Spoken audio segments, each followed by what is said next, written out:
गणानां त्वा गणपतिं भवामहे कविं कवीनामुपमश्रवस्तमं ज्येष्ठराजं ब्रह्मणां ब्रह्मणस्पद नः शृण्वन्नोतिभिस्सीदसादनम् ओं श्री सद्गुरु महागणाधिपतये नमः।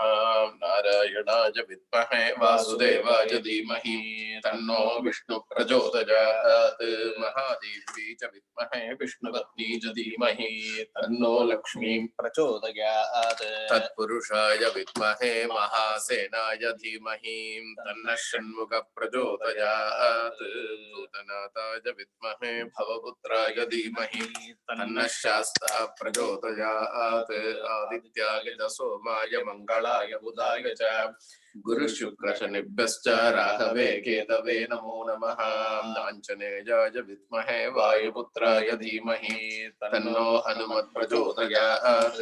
कात्यायनाय विद्महे कन्याकुमारी धीमहि तन्नो दुर्गी प्रचोदयात्। तत्पुरुषाय विद्महे महादेवाय धीमहि तन्नो रुद्र प्रचोदयात्। गुरुब्रह्मा गुरुर्विष्णु गुरुर्देवो महेश्वरः गुरुः साक्षात् परब्रह्म तस्मै श्री गुरवे नमः।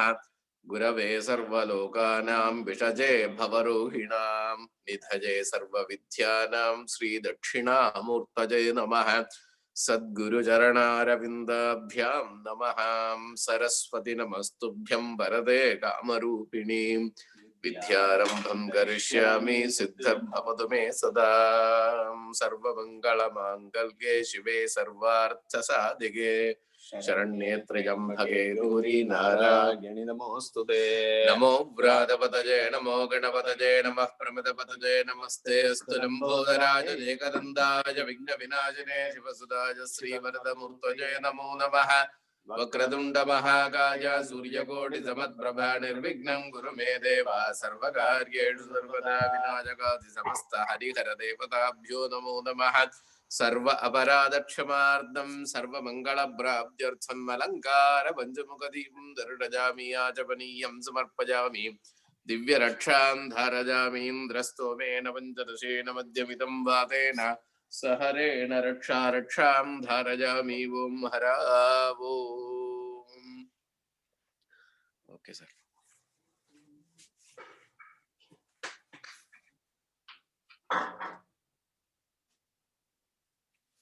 नमस्ते Shri Ram. नमस्ते doctor Maju. Namaste. Today there's a young boy who wants to chant Hanuman Chalisa after Sure. After your talk. Yeah, thank you. Okay. His name is Steve Reddy, Dr. Samba Reddy's son. Okay, so does he wish to chant now or? No, like 7:40, 7:45, whenever you're done. Okay. Okay. Thank you. So allow me to begin with the Dhyana Shlokas on Maharishi Patanjali. Om Yastyatva Rupamadhyam Prabhavati Jagatah Anekada Anugrahaya Prakshina Klesha Rashihi Vishama Vishadharaha Aneka Vaktra Subhogi Sarvajnana Prasutihi Bhujaga Parikaraha Pritaye Yasya Nityam Devo Hishaha Savovyat Sita Vimala Tanuhu Yogado Yoga Yuktaha Yogena Chittasya Padena Vacham Malam Sharirasya Cha Vaidyakena Yopakarotam Pravaram Muninam Patanjalim Pranjaliranatosmi Abahu Purushakaram शङ्खचक्रासिधारिणं सहस्रशिरसं श्वेतं प्रणमामि पतञ्जलिं श्रीमते अनन्ताय नागराजाय नमो नमः अस्मदाचार्येभ्यः सर्वेभ्यो नमो नमः ॐ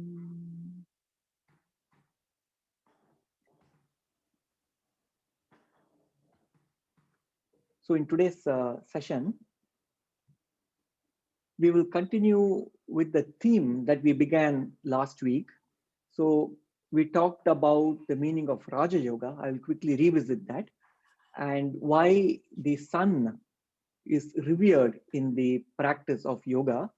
And in today's session, we will look at some of the sutras from Patanjali, where he talks about light, the metaphor of light, and how that is so intertwined with life.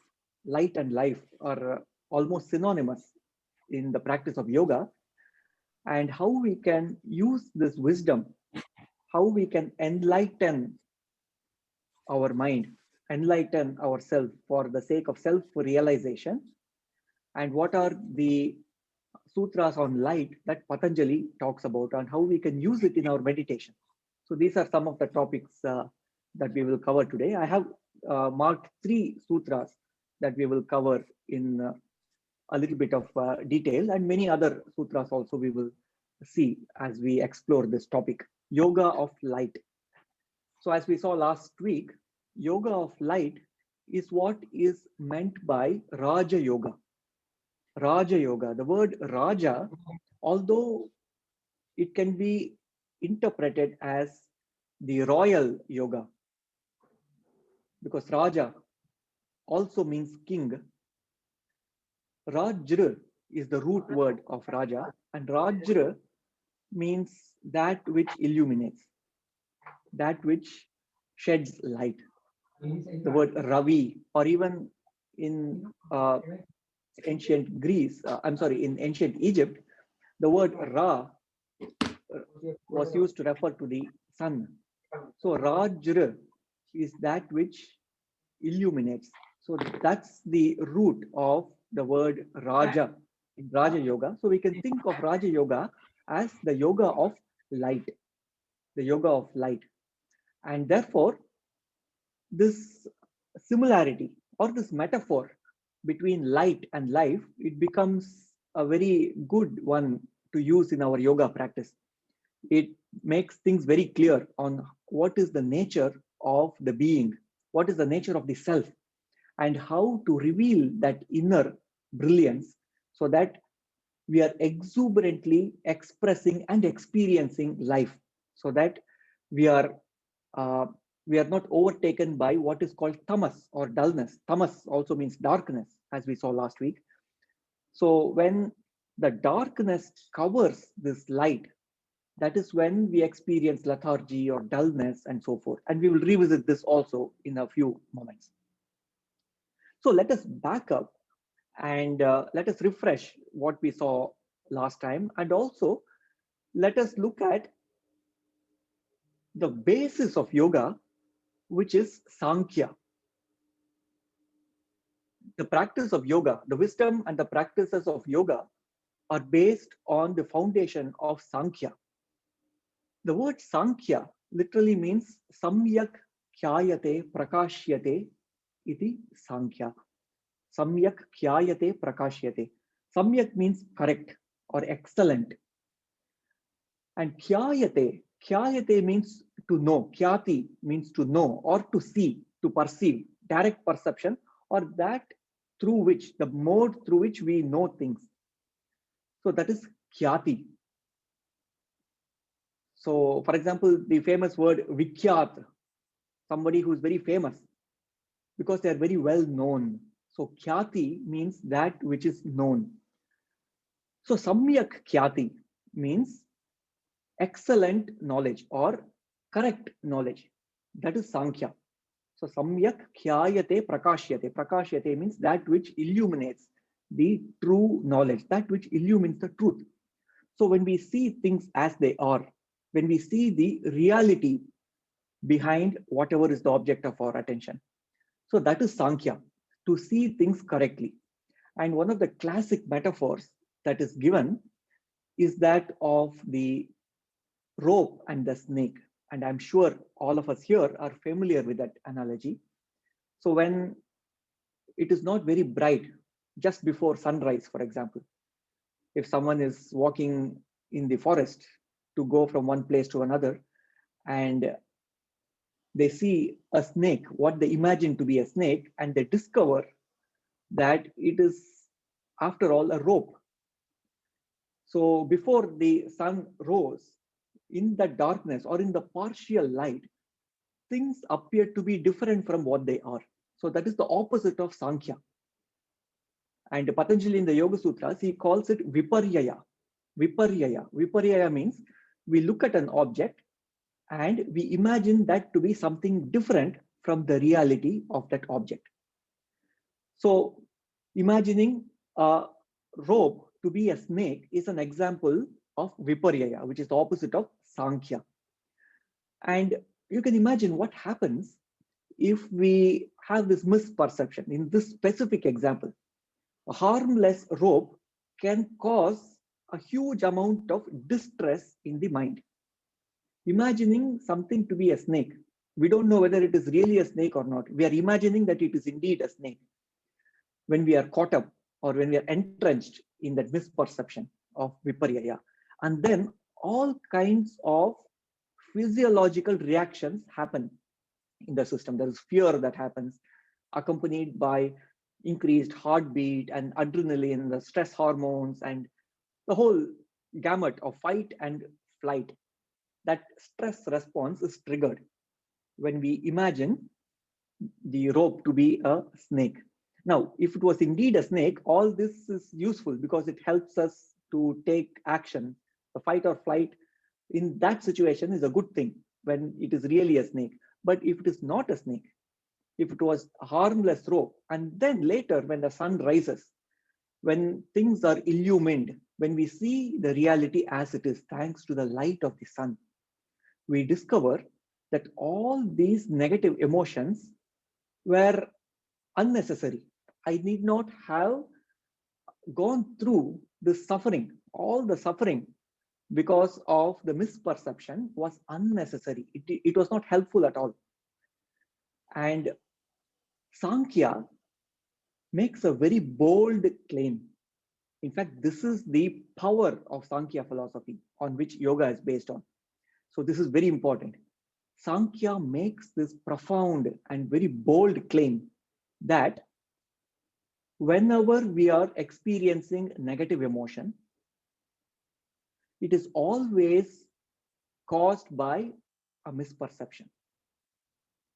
So let me repeat that. Behind any negative emotion, whether it is fear or anxiety or anger or frustration or depression, behind any negative emotion, there is hiding behind it a misperception, which is the opposite of Sankhya. So Sankhya says, when we see things as they are, when we illumine so that the snake disappears and the rope reveals itself. In fact, there was no snake to begin with. It was just our imagination. It was just the Viparyaya in the mind. And slowly it disappears. The Viparyaya disappears and then the truth shines thanks to the light of the sun. So Sankhya says, when you illumine, samyak khyayate prakashyate, when the prakasha, when the light shines and when we see the truth, then all the negative emotions simply wither away. In fact, we can extrapolate it. When we see the truth as they are, when we see the universe from the eyes of truth, when we see ourselves from the eyes of truth, then we will be in samadhi. So we have two extremes. When we are not seeing things as they are, there is negative emotion. And Sankhya's bold claim is, behind every negative emotion is a misperception. And that misperception could be of two types. One is there's an object and we misidentify, that is called Viparyaya. Another type is called avarana, where we don't see the object at all. It is covered by tamas. We are not even seeing it. We are ignorant to the truth that resides within us. So regardless of the nature of the misperception, the effect of that is negative emotion. And when we correct that misperception, when we see things as they are, Sankhya's bold claim, the other end of the bold claim is that when we see things as they are, we will be in samadhi. So on the one end of the spectrum, we have negative emotions when there is misperception. And on the other end of the spectrum, when we see things as they are, then we are in samadhi, in the highest state of samadhi. So Sankhya defines samadhi. In fact, when we read the Yoga Sutras, and I will mention the sutras that Patanjali gives in the first chapter. So when we are in samadhi, it is nothing but a change of our perception. We see the truth. When we see the truth, we will be in bliss. And here, let me give another analogy to make this very clear. Suppose there is a beggar on the road and they are experiencing extreme suffering, poverty. And one day they discover that the place in which they've been sitting for dozens of years, under that place, there is a big treasure that is hiding. And when that beggar dug that place, they discovered a box of huge amounts of treasure, and they discovered that they were rich all along. So this remembrance of the true nature of the self is what Sankhya does. When we see things as they are, when we see the truth, then we are in samadhi. There's nothing to be worried about. That is the feeling we get. A relief from negative emotion and a profound state of blissful experience. So this is what is the promise of Sankhya. When we see things as they are, all the negative emotions drop away and we will be in that place called samadhi. And Patanjali talks about this in a couple of sutras where he mentions the word darshana, the way in which we see things. Are we seeing through the eyes of truth, or are we seeing through a distorted eyes? And Patanjali, in the Yoga Sutras, he presents all the ways in which the mind, the chitta, distorts the truth. And those are the vrittis. And on a different talk, maybe in a few weeks, we will talk about what are the varieties of vrittis. And one of the vrittis I already mentioned today, namely viparyaya. We misperceive things. Patanjali defines viparyaya as viparyayo mithyajnanam atadrupa pratishtam. Atadrupa means another form. We see it and we imagine that to be something else. Mithyajnanam literally means mythical knowledge. In fact, the English word myth comes from mithya of Sanskrit. So when we see something and mistake it to be something else, that is viparyaya. And then there are other vrittis like viparyaya. We will see that in one of the future sessions. So the key here is, in order to enter that place of samadhi, we need to change how we see the universe. We need to put it in the terms given in the Bhagavad Gita. We need divya chakshu. That means divine eyes, so that we don't see the partial reality or a distorted reality. We see the truth as it is. We need a different way to look at things. After all, the beauty lies in the eyes of the beholder. So how we behold our experience is how we experience the reality, either as negative emotions or as bliss. So the key behind the Sankhya philosophy is to change our perspective with which we see the universe. And Patanjali talks about it as Vishesha Darshanam. Vishesha Darshanam means special way to see things, special way to see the universe. And in one of the sutras, he says, Vishesha Darshana Atma Bhava Bhavana Nivrittihi. Nivritti means freedom, freedom from all this bondage, all this negative experience happens when we see things differently. When we recognize that, oh, my mind is so powerful. I can cultivate powerful focus and I can do what I want to do. I have complete authority. My mind is so powerful. When we recognize that, it is as if someone discovers, oh, they are a millionaire. You can imagine that relief they get.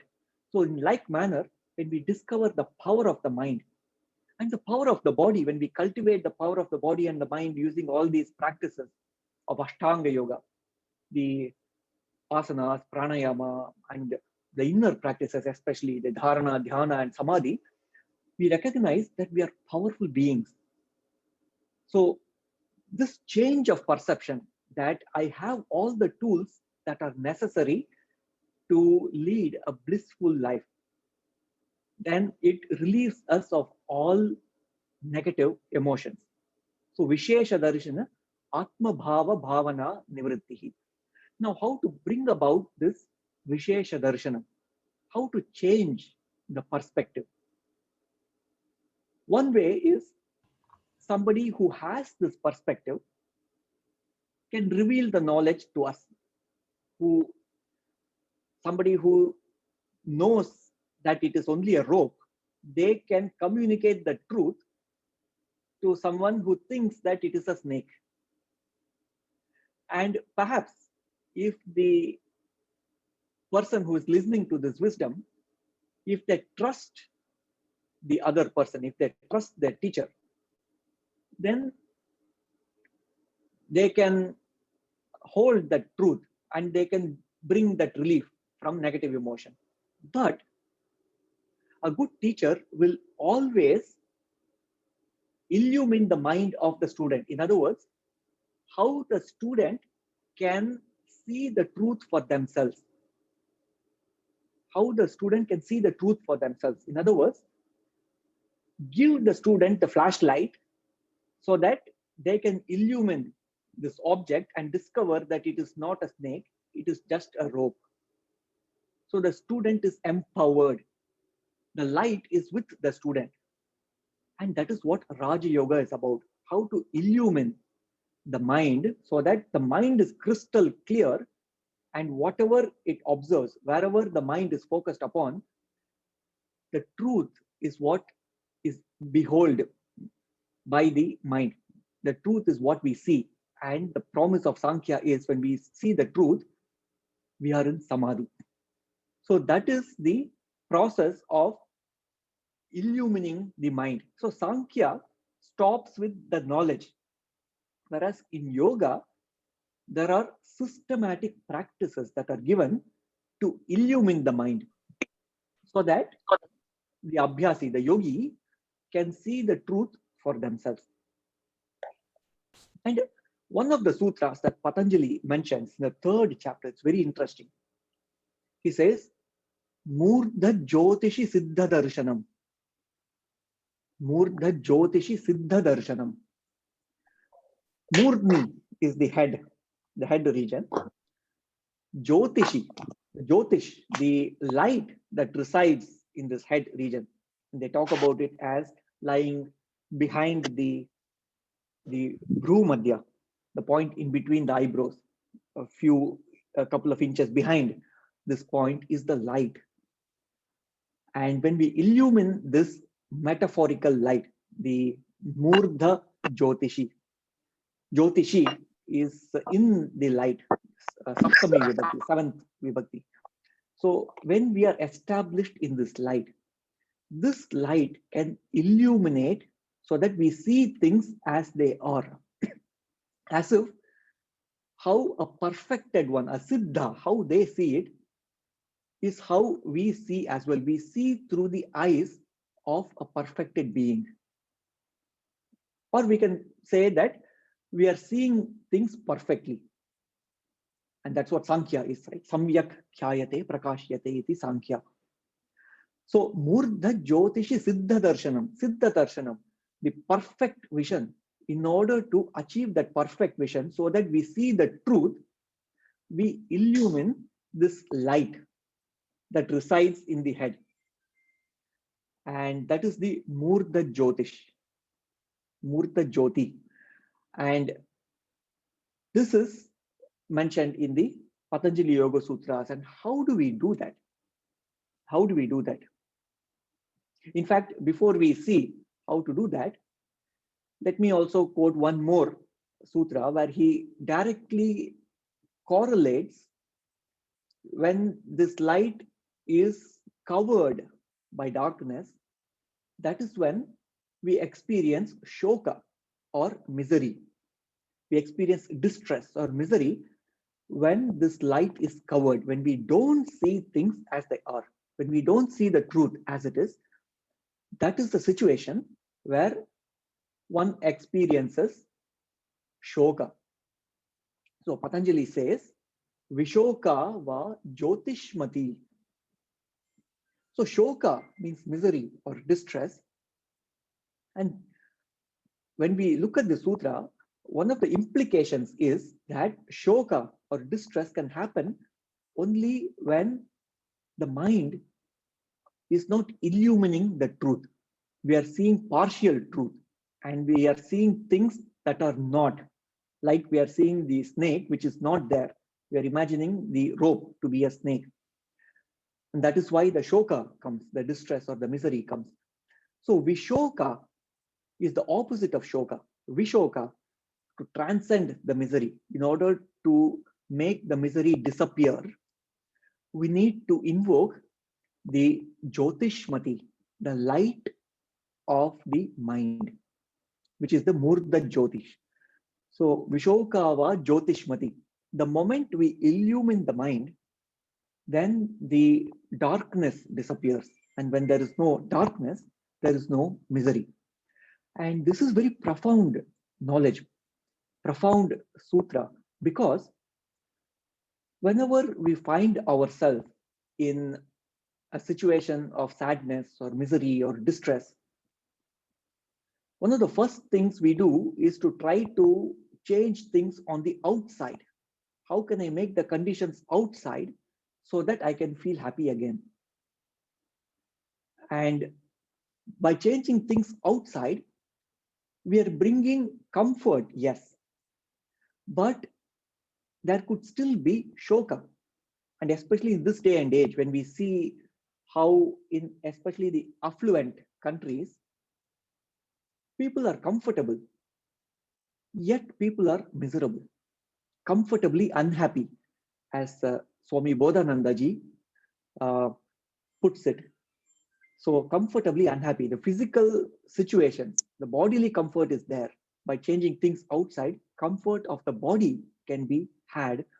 But what about the miseries that are still running in the mind, the turbulent flow of misery, distress, negative emotions, and so forth? That can be removed only by Jyotishmati, only by illumining the mind. And what does it mean, illumining the mind? So as we saw before, it is a metaphor. And there are few ways in which Patanjali talks about how to illumine the mind. And one of the ways is by the practice of pranayama, the practice of breath work, pranayama. And there he says, Tataha kshiyate prakasha avaranam. Prakasha avaranam. Prakasha is this light. And avarana is the covering that surrounds this light so that the light is unable to reveal the truth. It is covered, it is eclipsed. The light is not illumining our perspective. So we see things from a different perspective, not from the perspective of truth, but a distorted perspective. So when the avaranas are there, it eclipses the truth.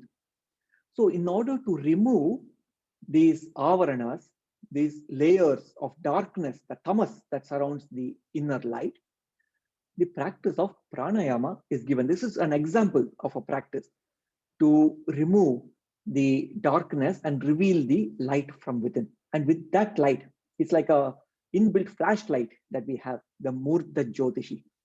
And with this light, we are able to see things clearly. We are able to see undistorted truth. We are able to see things as they are. And therefore, we become happy. Therefore, we are in bliss. All the negative emotions disappear. So pranayama is one of the practices, and one of the metaphors that is given is when there is flame, when there is light and there is smoke that surrounds the light. The way to dispel that smoke and to reveal that inner light is to allow movement of air. We have seen this analogy before when we spoke about pranayama. So I'm just reminding ourselves here. So in order to remove that smoke, we need movement of air. And that is exactly what we do in pranayama. So when we do the practice of pranayama, the smoke, which in this case, it refers to the avaranas. It is a metaphor to talk about the avaranas or the coverings. All the avaranas disappear and it reveals the inner exuberance, the inner light. And then we are able to see things clearly. We are able to see things as they are.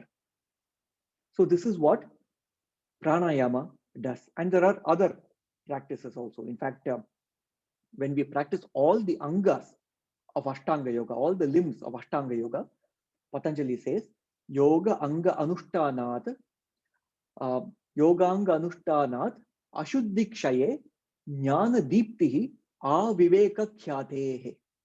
So Jnana Deepti, the light of knowledge awakens. Again, metaphor of light, Patanjali gives here. Yoga Anga Anushtanat, by establishing the 8 limbs of yoga, Ashuddhikshaye, the impurities are removed. Jnana Deeptihi, the light of knowledge awakens. And Aviveka Kyatehe.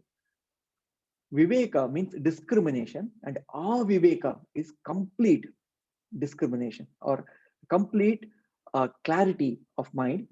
Viveka Khyati. Again, we see this word Khyati here. Viveka Kyatehe. In fact, Patanjali uses this phrase, this samasa, Viveka Khyati, which is actually a synonym of Samyak Khyati or Sankhya. So Patanjali uses the word Viveka Khyati, discriminative knowledge or discriminative awareness, where the mind is so sharp, it is able to see the difference between what is good, what is bad, what will benefit me and what will not benefit me.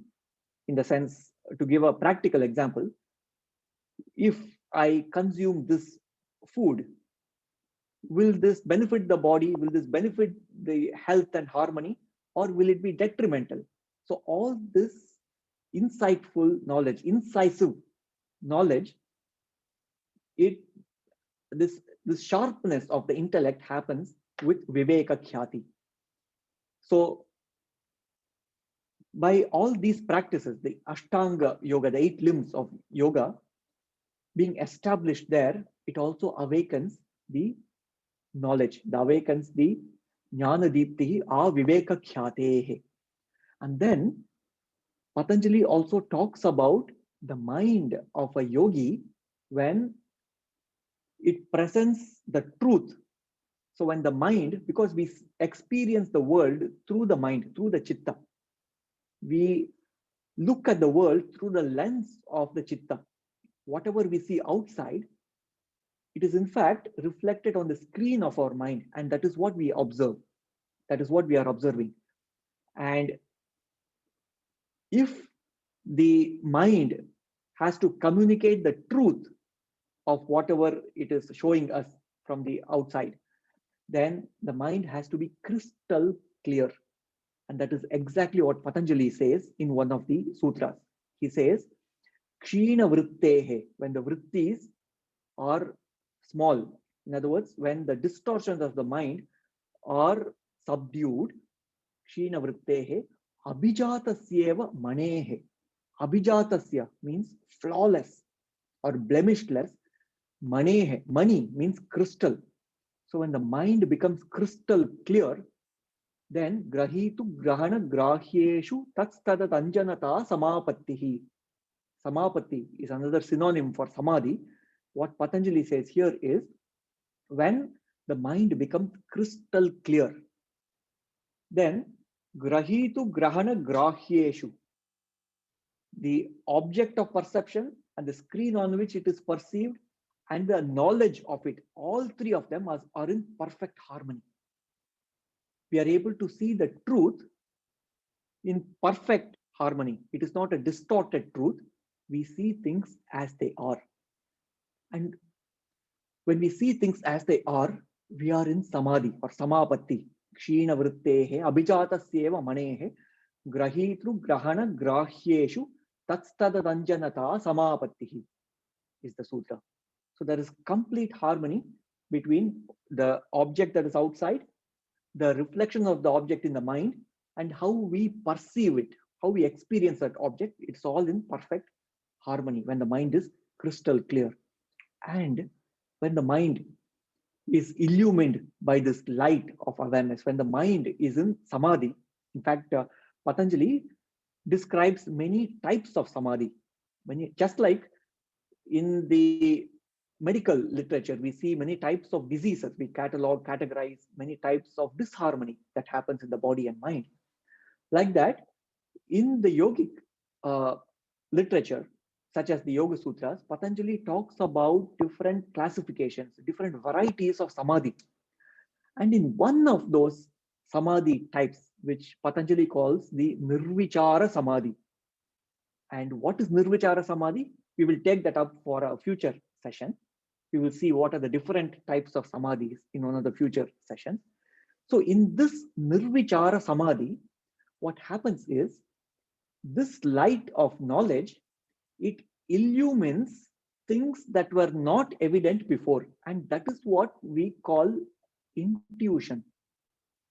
So when we look at somebody who we call them as a genius, they're able to see things that ordinary people cannot see. You and I cannot, or let me talk about myself. Maybe I cannot see that, but a person who is a genius, they are able to see things that is not available for others because their mind is shining that light. The Murda Jyotishi is there. They're able to see through the eyes of perfection, and they're able to see things that appear magical to others. And intuition is another way of saying we are able to illumine the flashlight. The light is so bright that we are able to see things that were dark before. We are able to see the insights, the truths that were always there, but we were unable to see it before. But now we are able to see it from this state of Nirvichara Samadhi. And that is what Patanjali says. He says, Ritam Bhara Tatra Prajna. Tatra means there, when the yogi is in that place of Nirvichara Samadhi. When the yogi is in Nirvichara Samadhi, then Ritam Bhara, the mind is filled with truth. Ritam, Satyam, Ritam. And so Ritam Bhara, truth-filled mind. That is the outcome of being in that samadhi where the mind is like a blemishless crystal and the light of the Murda Jyotishi is illumining the truth.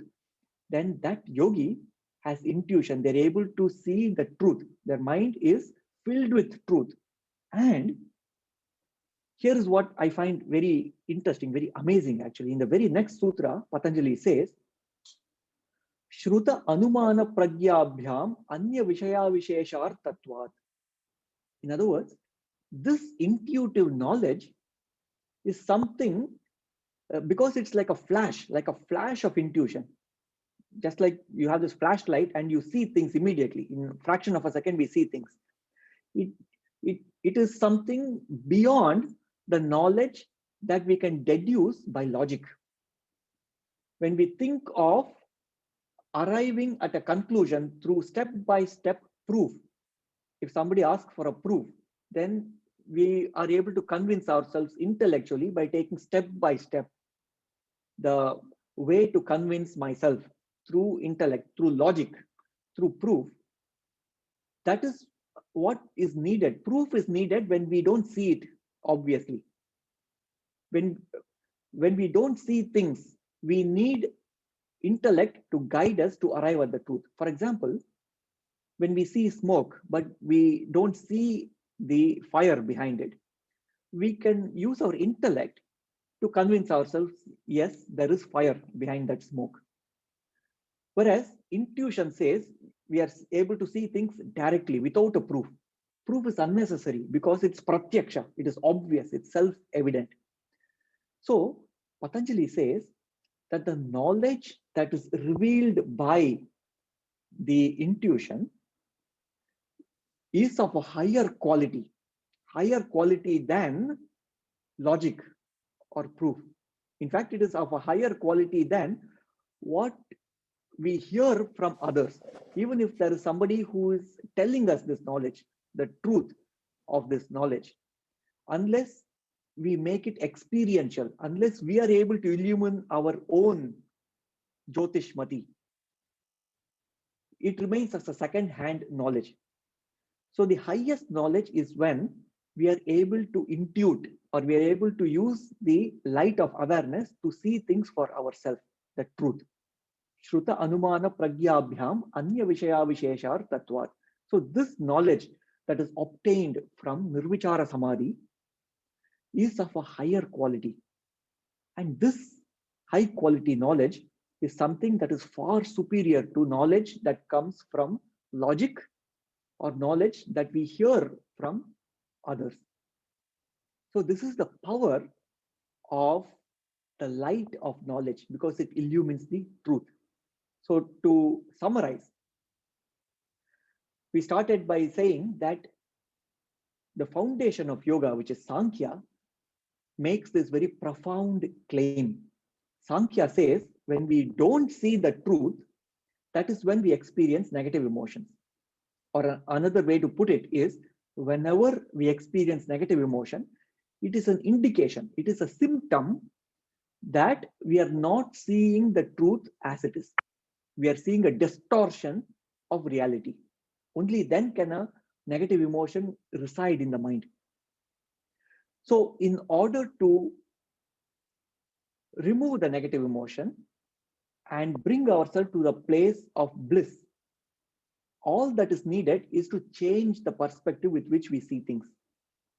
And that is where Samyak Khyati, the right way to know things, the right way to see things, that is the promise of Sankhya, Samyak Khyati.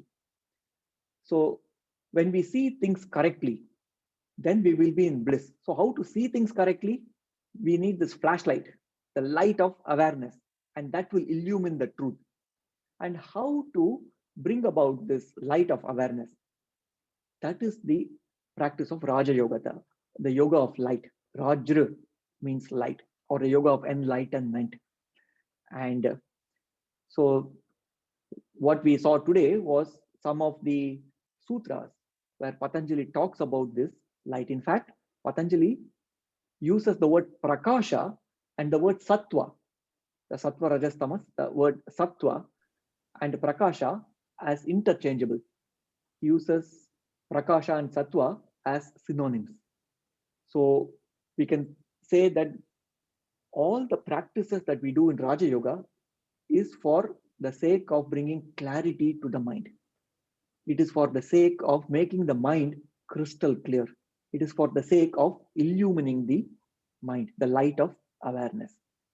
And once this happens, then there is experience of bliss. And not only that, there is intuition.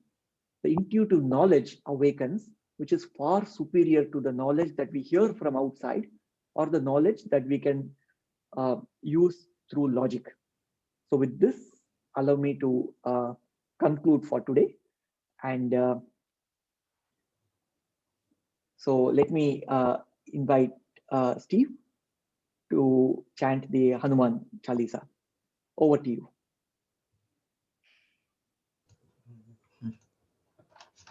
Hello, namaskaram. I'll be the one who's gonna chant the Hanuman Chalisa today.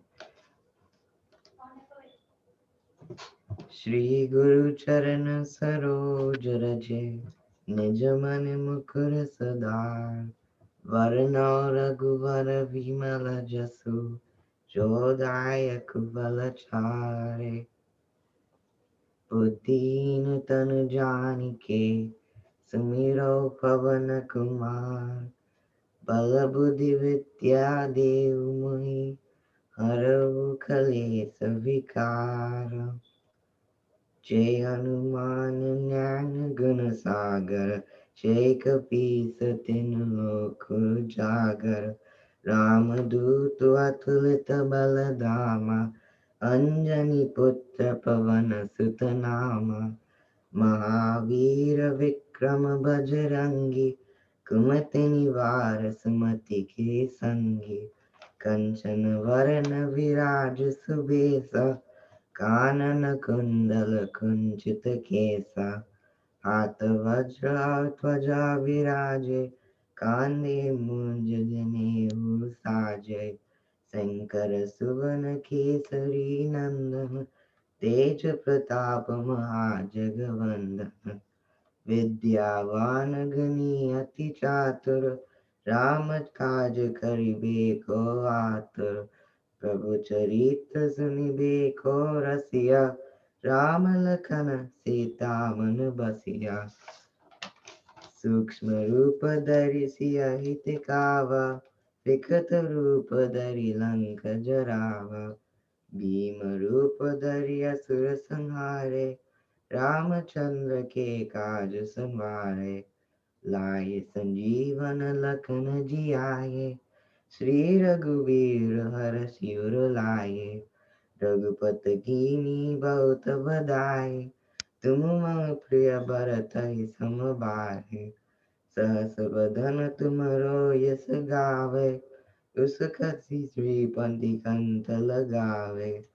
संगादिक ब्रह्मादि मुनीसा नारद सारद सहित अहिसा। यम कुबेर दिगपाल जहांते कवि कोविद कहि सके कान्ते। तुम उपकार सुग्रीव कीन्हा राम मिलाए राजपत दीन्हा। तुमरो मंत्र विभीषण माना लंकेश्वर भय सब जग जाना। युग सहस्त्र जो जन पर भानु लील्यो ताहि मधुर फल जानु। प्रम मुद्रिका मेलि मुख माहि जलधि लांघि गए अजरज नाही। दुर्गम काज जगत के जेते सुगम अनुग्रह तुमरे तेते। राम द्वारे तुम रखवारे होत न आज्ञा बिनु पैसारे। सब सकलाए तुम्हारी सरना तुम रक्षक काहू को डरना। आपन तेज समारो आपै तीनों लोग हांकते कान पाए। भूत पिशाच निकट नहीं आवे महावीर जब नाम सुनावे। नासे रोग हरे सब बीरा शपथ निरंतर हनुमत बीरा। संकट से हनुमान जुदावे मन कर्म वचन ध्यान जो लावे। सब पर राम तपस्वी राजा तिनके काज सकल तुम साजा। और मनोरथ जो कोई लावे सो ही अमित जीवन फल पावे। चारों युग पर तब तुम्हारा है प्रसिद्ध जगत उजियारा। साधु संत के तुम रखवारे असुर निकंदन राम दुआरे। अष्ट सिद्धि नवनिधि के दाता उस बर दीन जानकी माता। राम रसायन तुम्हारे पासा सदा रहो रघुपति के दासा। तुमरे भजन राम को पावै जन्म जन्म के दुख बिसरावै। अंत काल रघुवीर पुजाई जहन जन्म हरि भक्त कहाई। और देवता चित्त न धरहि हनुमत से सर्व सुख करहि। संकट कटे मिटे सब भीरा जो सुमिरे हनुमत बल बीरा। जय जय जय हनुमान गोसाई कृपा करो गुरुदेव की न्याय, जो सत बार पात कर कोई, जो तेगी बंदी महासुख होई। जोय पदे हनुमान चालीसा, ओय सिद्धि साखी गौरी सा। तुलसीदास सदा हरि चेरा, की जय दास हृदय मंदिरा। पवन तनय संकट हरना, मंगल मूर्ति रूप। राम लखन सीता सहित, हृदय बसहु सुरभूप।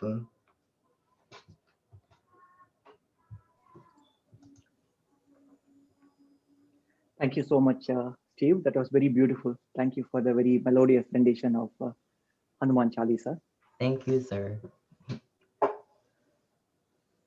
You're welcome. So let me quickly chant the Shanti mantra, and after that we will open for any comments or questions and for discussion. Om Sarve Bhavantu Sukhinah, Sarve Santu Niramayaha, Sarve Bhadrani Pashyantu, Ma Kaschid Dukkha Bhag Bhavet. Om Shanti Shanti Shanti. Hari Om. Shri Guru Bhyo Namaha. Hari Om. So thank you for your enthusiastic